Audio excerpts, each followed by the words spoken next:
Dr. Johala is a senior instructional designer at the University of Central Florida and holds adjunct faculty positions at 2 universities.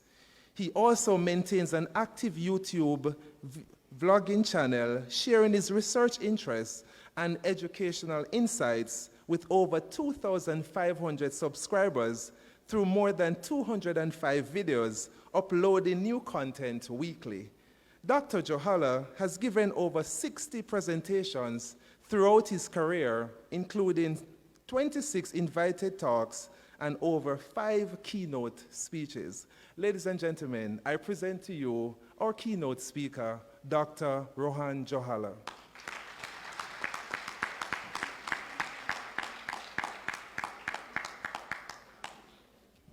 Good morning, good morning, good morning. I moved the table to be closer to you. All right? All right, observing all protocols, I want to say thanks for the introduction. Thank you again. Observing all protocols. I want to say thanks, everyone, for this invite. JTA, thanks for the invitation. I want to say as I walk the crowd this morning, I realize that we have so many things we are connected to. I saw my past colleagues. I saw individuals who were working in areas that I've worked before. And I must say that I'm moved. I'm moved because what you're doing and continue to do is going to have its impact on the world, on society. So as I started off by saying, we are on a journey together.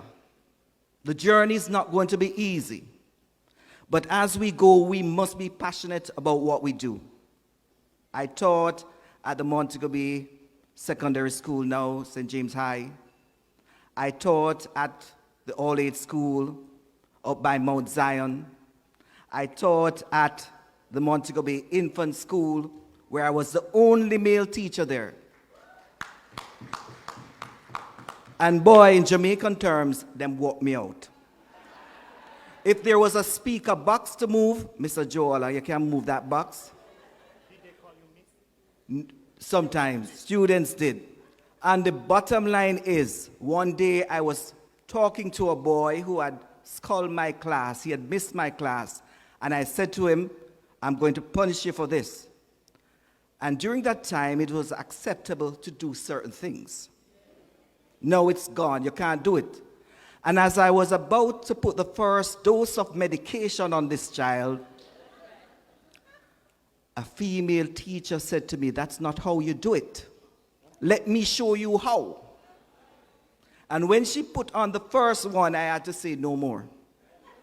Because she had given him the medication that he deserved because the younger ones were looking through.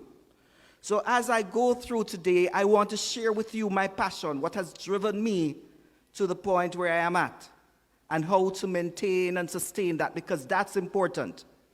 Because if you don't do that in today's times, you'll find yourself lagging behind, and you can't afford that. So let me start off. Oh, I'm going too fast. If you see this sign, it means that you should write down a critical point. I might have a giveaway that you will have in the end, and I have 2 things I'm going to give away. So just bear in mind these talks. Now, my starting point. I like to think about the starting point. Where did I start my teaching career? My starting point was somewhat had no connection to teaching. As a matter of fact, I did not believe I would have become an educator. In high school, I had other visions. And through a crisis of various elements taking place in my life, I happened to have had some individuals who said to me, you have to find a passion. Let me ask, everyone in this space today, did you all started out thinking that you would become teachers? Something changed your mind. Something altered you. But I had an aunt who said to me, you must Find a profession. Find a profession and something that will allow you to be able to contribute to society. So I started out. I went to a community college, and then I got a job. It's dangerous when you get jobs early in your life, because you find that money so sweet you can't bother with going back to school again.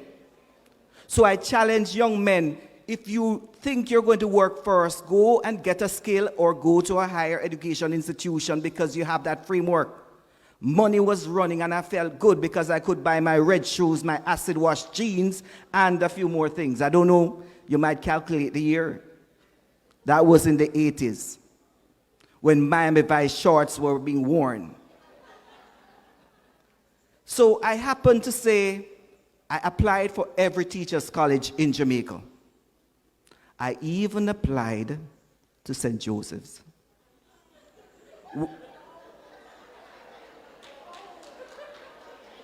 They wrote me back. Dear Rohan Jawala, we are sorry, but we do not accept males in our institution. Because guess what? I was searching. So eventually I did one interview, and that was at Bethlehem Teachers College. And by the way, I had no intentions of going there. But I had a supervisor who said to me, Rohan, this is not the place for young people. So when people tell you about your passion and say to you at a certain point, I don't want you to stay here, I see you going further, listen to them. But as life would pause for a moment, Hurricane Gilbert came. Gilbert came, and when I went back to my job, I was standing in water. And they handed me a check for $306. And I called up Bethlehem and said to them, like a prodigal son, I have committed the sin. I did not tell you that I wanted to come to your institution. And that is when my teaching started. So wherever you are starting and your starting point, it's not where you start, but what energy you put in. And the energy you put in should be able to sustain you throughout. Because as I said, I had no starting point. And like many of you, you had no starting point in considering education until that crisis, that moment in time that changed your life. So as I look forward, I'm going to talk about passion. Passion is an energy. Passion is a desire. Passion is something that allows you to continue and sustain that vigor, that energy, that's lasting. Passion is something that you love, something that you embrace. Passion is about caring for others, allowing yourself to leave a legacy. Passion is good. But my question to you, audience, is there a bad side of passion? Is there a bad side of passion? Answer me, say yes or no. Yes, there is a bad side of passion, because passion is a complex thing. It is very complex. Passion is so complex that it will create problems. Because as one writer stated, that passion can be something that will create that movement, but that passion also can be destructive. You ever hear the term? Boy, them stab me in my back. You're so passionate about something that you don't even care about others. But we are not here to talk about the negative side of passion. We are talking about the passion that will embrace you as an individual. The passion that will allow you to be committed and to revisit what or where you started from. Because without this reflection, what is going to happen? You stay in that zone and be consistent in that zone of comfort. But I want to tell you, if you're passionate today or revisiting your passion, think out of the box. If you believe I chased money, you can say yes. Say yes. I didn't. Really? You said yes? Yes, I did chase the money a bit. A bit. A bit, a bit, a bit, a bit. Why do I say a bit? Because at that time, I wanted to educate myself. And I'm reflecting on the thought of education, and I've always been about learning. And I saw the opportunity to, yes, get some money, but to also learn. Why do I say this? I say this to say that many teachers who left this country and went away eventually did not chase the passion of educating themselves. So when I became a qualified teacher back in UK, many of them still were not qualified. Thank you. This brings me to the point. If they had chased passion with some element of money, it would have been okay. But when we talk about passion and money, I want to share a story with you. I want to share a story with you because I think it's important for me to highlight the balance. Because money is important, but I think what I've been doing over the period of time is thinking about my passion. In 1998, I had a boss. He's now deceased. And this boss said to me and the other individuals working for various parishes in Jamaica, he wanted to see us in Kingston, that because we were talking a lot of things regarding what we wanted to change. So he called us up in Kingston. We sat down round a table and he asked us to write what we're passionate about. So some of them wrote. I didn't, I refused. He then asked what motivates us most. And of course, some individuals wrote down, what do you think they wrote down? What motivates them the most? What? Yes. He had asked a question and now he was reviewing the data and he was not happy. You could see the man's countenance change. He said, I thought you were all about working for the betterment of Jamaica and the people of Jamaica, and now you're talking about money. And someone said, but you asked for it, sir, you got it. But what I'm saying, over a period of time, if you balance the passion, I think the money will come. Because I don't know how connected this experience is, but you know some contractors, they are very passionate. And once they collect your money, the passion is gone. Have you ever had a contractor like that? So we have to be very careful about the people we see with passion who cannot sustain that with work. Now, the next slide I want to share is about discovering your passion. I want you to take a moment to consider how you discovered your passion. And in discovering your passion, I want to tell you at this point in time, there are certain points in your life that you really have to consider, where are you going? Have you ever been in a process that you re-examine your passion? You ask yourself, why are you teaching? Why are you engaging? Why did you become an educator? Those are all good critical questions. As a motivator called Tony Gibbons stated, your passion will emerge when you are studying yourself. You're studying what you like the most. You're examining what areas you've given attention to. Your passion can come from what the world also needs. Jamaica needs strong educators, educators willing to put their life into service so other fellow Jamaicans can succeed.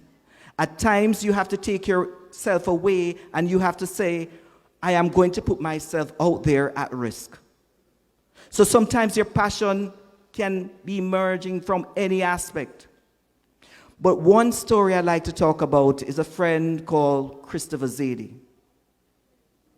Christopher Zadie had played football for Jamaica. His team had won the Manning Cup. And Chris had started his teaching career roughly, I would say, 15, 20 years ago. And I saw that someone had made a shift from being a sportsman. He had gone to Columbia to study. And Chris eventually became a teacher. And Chris had a passion for teaching. He had a passion that I have never seen before. Have you put your hands up if you have reflected on how to grow your passion in the last 30 days? Put your hands up.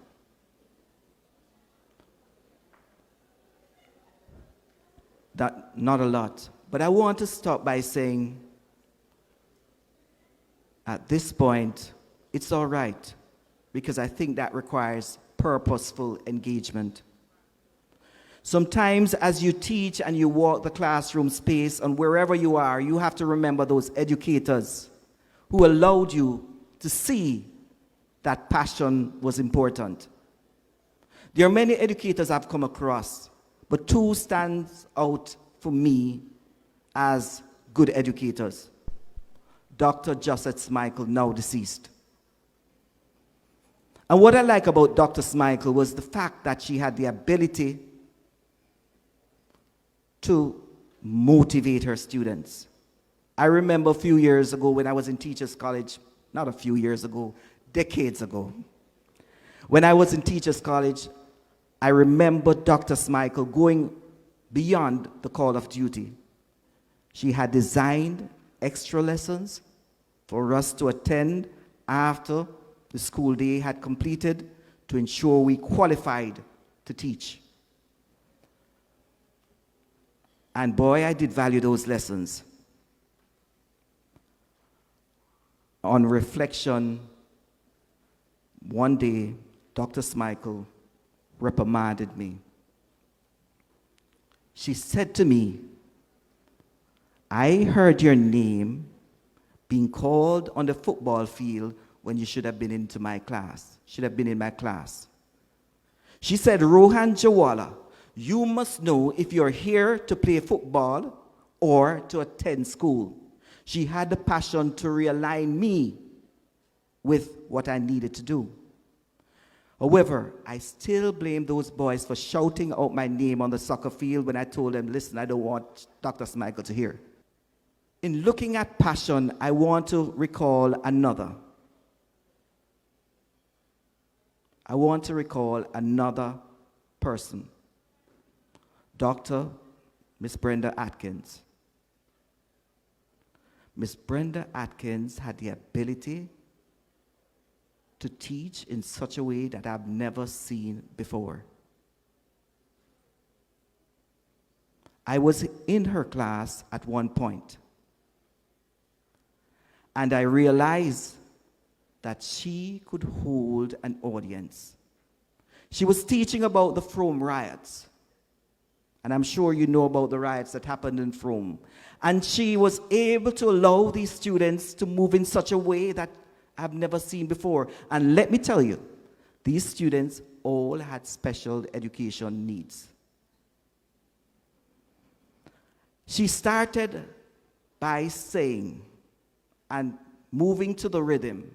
And if you could get into that rhythm, that would be fine. And she started singing the song, we will follow Bustamante, we will follow Bustamante, we will follow Bustamante till we die. And the students with special needs were moving, and she did it. We will follow Bustamante, we will follow Bustamante, we will follow Bustamante till we die. I've never heard that song before, but it still echoes in my brain. We will follow Bustamante till we die. And the students with special needs were moving. And Miss Atkins stopped, held her hand up and said to them, children, all of a sudden, they were the policemen. The policemen stopped Buster in his track, and they took their guns out. And she told the students that when they took their guns out, Buster said, what did Buster say? What did Buster say? I'm not hearing. Shoot me and let my people go. Say that. Shoot me and let my people go. Please don't shoot me, but you know what I mean. All right. And when Buster said that, Miss Atkins, repeating those words, stopped the students and asked the students the critical question. She said, students, what do you think happened to Buster? What do you think the students said? They shot him. One said, them kill Buster, miss. And another said, yes, miss, them shoot the people, them and kill them off, miss. And Miss Atkins laughed. She laughed and stamped her feet. And then she said, students, when Buster looked around to see his people, what do you think happened? They all run gone. So sometimes when you're passionate, you can take people on a journey. You can let them understand where you're going. So it is fitting that we reflect on this day. It is fitting that we represent the thoughts of educators who have gone before, because their passion will lead us. It was not a passion to destroy. It was a passion to elevate. It was a passion that you could follow them to the end and know that you're learning something from them. You know, sometimes when the passion hurts and they see you going astray and they align you, you have to say, I'm really sorry, miss. But it's all about getting the best from you. So let us reflect on those who have gone before. So as you discover, maintain, and grow your passion, you need to consider those educators who set the foundation for us so we can follow them. Now, this story is somewhat very precious to me, because sometimes you feel that you have a passion, but sometimes you realize that your passion is under attack. Have you felt as if your passion is under attack? Say yes. I have felt that. Now, this story tells about one time when my passion was under attack. You see, I had to travel from where I live in Montego Bay to Savlamar, from Savlamar to Santa Cruz, from Santa Cruz to Malvern. It was a long trip to Bethlehem Teachers College. Long. On one of my times when I returned to Montego Bay, I was greeted by a fellow Montegonian after coming off the bus. This fellow Montegonian thought it was okay to say this. Rohan Joala, stop study. I was so shocked. Immediately, I went into the defense. I said to her, I am not studying. I'm training to be a policeman. I'm coming from police training school. At that point, I told her that because I did not want her to spread my news to the fellow Montegonians who were in the parish, who were in Sam Sharp Square. I had denied the profession. I had betrayed the profession by saying that. But I use this context to let you understand that there are some individuals out there who will try to depress your passion. They will try, when they see you going on with something, to say to you, listen, I don't know what you're trying to do. Leave it. Don't leave it. Continue with it.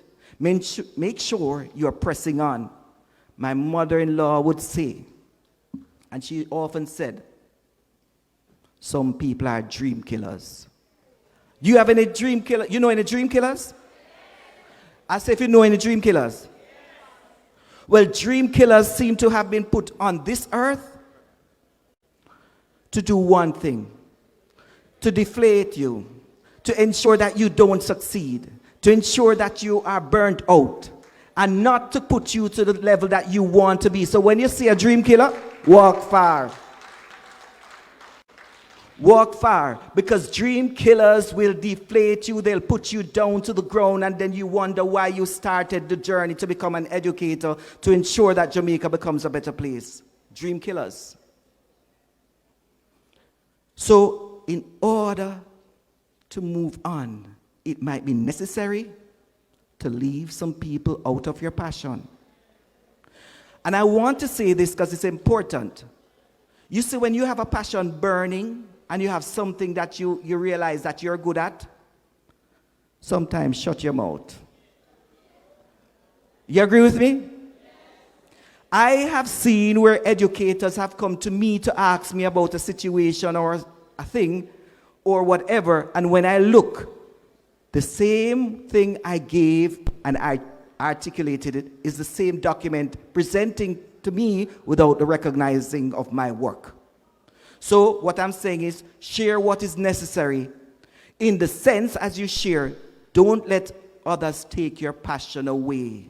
And that it cannot work because a passion is something that is enduring, it's consistent. So put it this way. If you're working in a school and your principal says to you or says to someone, I don't want you to look at that anymore, focus on that, and you have a burning desire that you're looking at something else, continue to do your stuff. Do the work, but maintain both. Next slide, please. Now, here we are. The role of technology in shaping your passion. I want to say that when I went to Bethlehem Teachers College, the only thing they had was an overhead projector, and if we were lucky enough, you'd see the television with a video recorder. Those were the days, and how things have changed. It has changed to the point that now we're talking about ChatGPT. And let me ask educators today, do you know what have you heard about ChatGPT? Put your hands up. Have you used it? Confession? Confession? All right. So what I'm saying, within the context of ChatGPT and other AI systems, I'm going to say to you educators, if you are not using it, you're going to be left behind. If you're not using the technology, you are going to be a teacher that is just a normal teacher. And if you're using ChatGPT in a manner just as curiosity and you're not thinking critically as you use it, you're just ordinary. So I'm saying to you, educators, use the technology. Use it well. And as I move forward, I want to kind of share some ideas of what you can do to embrace your passion as it relates to technology. Next slide, please. Now, a lot of learning is taking place. You have so much to learn from. There's Coursera. There are so many areas that you can use technology to embrace yourself.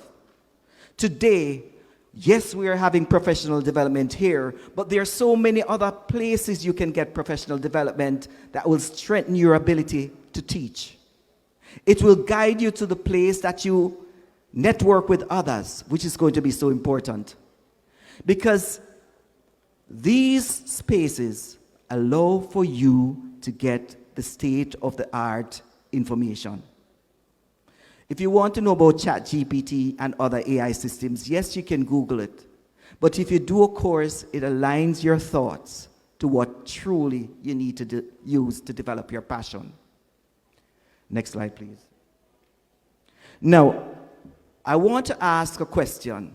How many of you really have time to develop your passion?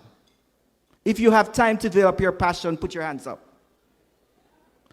If you do not have enough time to develop your passion, push your hand up. Now, very good. I want you to be able, at this point, to think. Think about how technology can help you to reduce some of your administrative tasks. All right? It can reduce it. You know you have certain tasks that you need to do, but you need to use technology. And the government needs to realize that. The government needs to really invest into technology so you can have that extra time to go after what you do best, teaching. Now, this is a point that sometimes it will get to you. How many of you feel burnt out sometimes? All the time. You feel as if you can't continue. You're marking papers on Sunday when you should be having family dinner and that sort of thing. It will happen. And Saturdays too. But what I want to say to you at this point is that there are many apps out there, and I'm going to give you a list of all of this. There are many apps out there that you can take your time to relax. Have you gotten a Fitbit or a smartwatch yet? If you haven't, that's a nice Christmas present. You can check your steps. It tells you when to get up. And you can use the technology to enhance yourself. But as we say, if you are burnt out and you're feeling down, it's going to be impossible to drive that passion. So you have to think about your well-being. And there are some sites that I've listed also in my collection that I'll share that you can go to and meet and have connections with fellow individuals like yourself who will elevate you. You should also understand the need to connect with people who will be there to support you. You need to connect yourself with thought leaders. A thought leader is someone who knows about the area you're researching or teaching and will be there to give you information. There are thought leaders. How many are, let me ask, how many of you are on LinkedIn? Put your hands up. How many of you check your LinkedIn at least once or twice a week? I check my LinkedIn every day, someone said, right? I heard that. I check my LinkedIn every day. But it gives you information that you might be missing out on your content area. Next slide, please. Now, I want to share this because I think your passion has to be documented. I am not the YouTuber who believes in so. I'm not going to broadcast the latest news as it relates to how many people got murdered. I'm not going to redesign anything that reminds me of Politics Watch or whatever. I am passionate about delivering content. I am passionate about educating others. So when I started my YouTube channel, it was never about money. And if you think I've made money, put your hands up.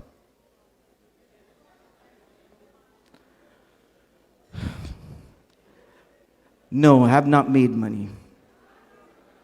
YouTube only pays you out when you make $100 US.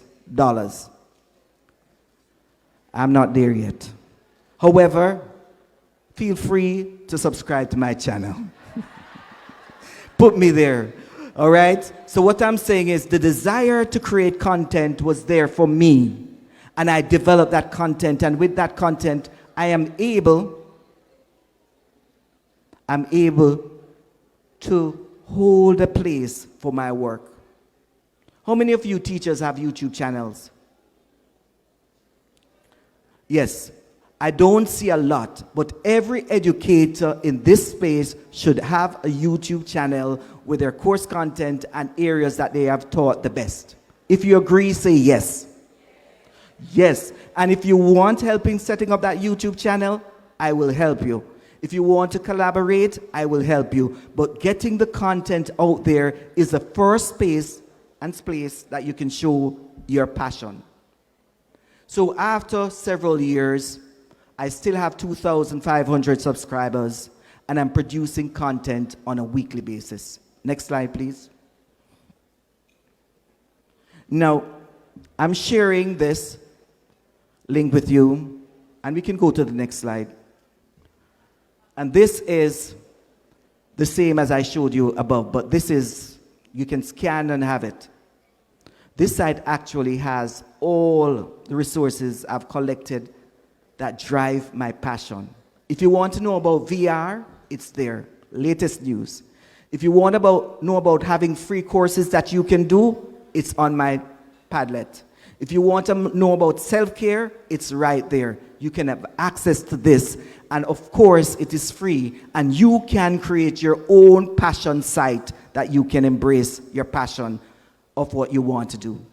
So the technology is out there that can drive your passion, but you have to create time. When I was writing my book, I dedicated 1 hour every night for the past year or so. And it got me to the point where I was able to produce that book. Next slide, please. And with my passion, I wanted to share it with the world. Passion does not reside by yourself. You have to share it. Something that you love, something that you want to pass on. So I've created roughly 26 LinkedIn articles, co-authored some with my fellow colleagues. And a lot of people have contacted me via my LinkedIn pathway. So don't think it's a hard work. No, it's not. Take time to develop yourself. Next slide, please. Now, this one is my latest project. I am very concerned. Remember, I started off by talking about passion. Passion is driven by several factors. One, in which you want to address something that's happening in the world. And I see where AI is good, but I also see where AI can create problems. AI can damage us in such a way that it needs to be regulated. Do our children know about AI in this country and the Caribbean to the extent that they can address certain things? The answer is no.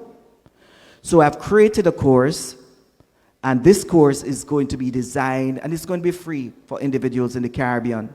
It's going to teach children the ethical views regarding AI. It's called AI Explorers. Adults, you can join in because it's going to ask some critical questions about AI. I'm also designing a course, I can't tell you much about that one, that's going to be targeting another population that they need to understand the ramifications of AI. We need to understand how to navigate. Next slide, please. And as they go through, they will talk about the future of AI and so many things in that level. Next slide, thank you. And at the end, students who complete this course will be given an AI certificate. These are some ways that I'm pushing my passion out there. You don't have to start as big, but you can take a little element and you can make your passion be felt. Because the bottom line is, passion is continuous. Next slide, please. I like this one, because I think it talks about Shelley Ann Fraser winning the recent award. Let's give her a clap.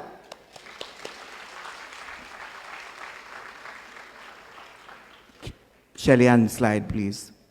Now I say, there's no barrier when it comes onto your passion and your calling, as time honors your greatness. Time will honor your greatness. Say, time will honor my greatness. Time will honor my greatness. You've started at a point, but in the end, when people and students around you see you, they'll remember because time has honored your greatness. So as we reflect on the last slide, here it is. The other one, I think you went too fast. Okay, that's a thank you. All right, I want to say, I had another slide that I wanted you to reflect on a few things. And the first was, have you in this session examined your passion today? If so, put your hands up. You have examined your passion. You know where you want to go after this. Put your hands up. Because I want you to understand that passion is not static. It does not sit here, but it sits here to be extended out there. I want to say, before I wrap up, has anyone been able to write a list of points from this session that they're going to be taking away? Put your hands up. First person to stand. I saw that table and I saw someone here. First person to stand and come to the front. Don't run. Just come to the front, please.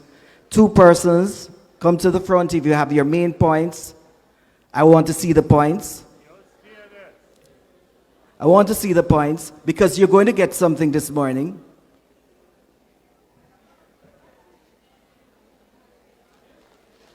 Taken. Give them a clap, please. On this note, I want to end by saying, burn your passion, continue burning the light, continue moving on, because remember, you will be remembered for your passion and your goodness. Thanks for listening. Thank you. Thank you, Dr. Joel, and thank you, audience. Now, I